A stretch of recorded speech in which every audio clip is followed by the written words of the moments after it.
क्या तुम जानते हो सुन ताई को वांग लिन के बेटे से कितना लगाव था? इतना कि उस बच्चे के लिए उन्होंने अपनी जिंदगी भी जल्दी छोड़ दी। समय चुपचाप बहता रहा। एक पल में साल बीत गए। जब से वांग लिन वांग पिंग को लेकर लुओयुए गांव में बस गया, 5 साल गुजर चुके थे।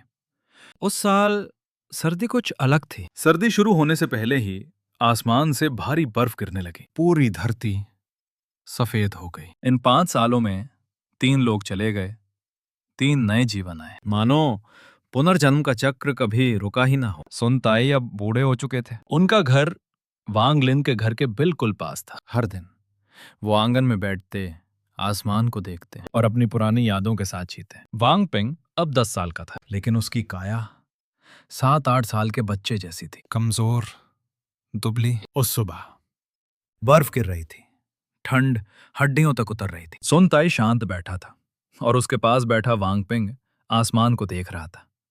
दिल से वो इस बच्चे को बहुत चाहता था। अगर वांग लिन ने मना ना किया होता तो वो सब कुछ उसे सिखा देता। पिंग, अपने पिता के पास क्यों नहीं हो? मैं नहीं जा रहा। झांग आंटी फिर से आई हैं। चिंता मत करो, तुम्हारे पिता मना कर देंगे। जरूरी नहीं, 3 साल में 12 बार आ चुकी हैं। गांव की इतनी औरतें सब हमारे पीछे क्यों पड़ी हैं? छोड़ो ये बात, देखो चू परिवार की दूसरी बेटी आई है। ये सुनते ही वांग पिंग ने सिर उठाया।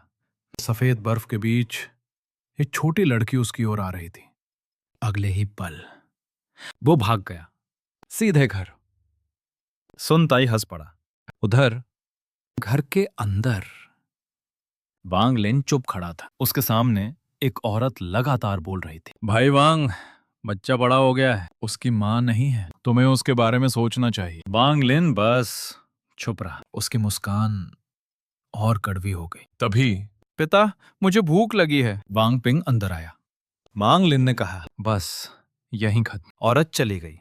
पिता, वो बुरी नहीं है, दवा पी लो। लेकिन वो मेरे लिए माँ लाना चाहती है। एर हु के साथ भी ऐसा हुआ, अब वो दुखी है। वांग लिन ने कहा, मैं वादा करता हूं तुम्हारे लिए कोई मां नहीं लाऊंगा। बस इतना सुनना था। वांग पिंग मुस्कुरा उठा। उसने दवा पी ली। इस बार कड़वी नहीं थी, मीठी थी।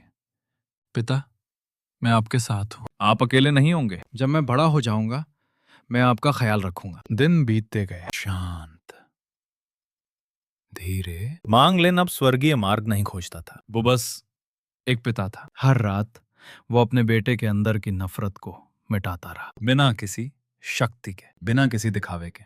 लेकिन उस शांति में उसका दाव और गहरा होता गया। जीवन, मृत्यु, पुनर्जन्म, सब कर्म बन गए। साल फिर बीत गए और एक दिन सुन ताई चला गया। शांत, धीरे। उसके पास केवल 2 लोग थे, वांग लिन और वांग पिंग। मैं अपना वादा निभाऊंगा। कोई भी जीवन मृत्यु से नहीं बच सकता। सुन ताई मुस्कुराया और आंखें बंद कर ली, हमेशा के लिए।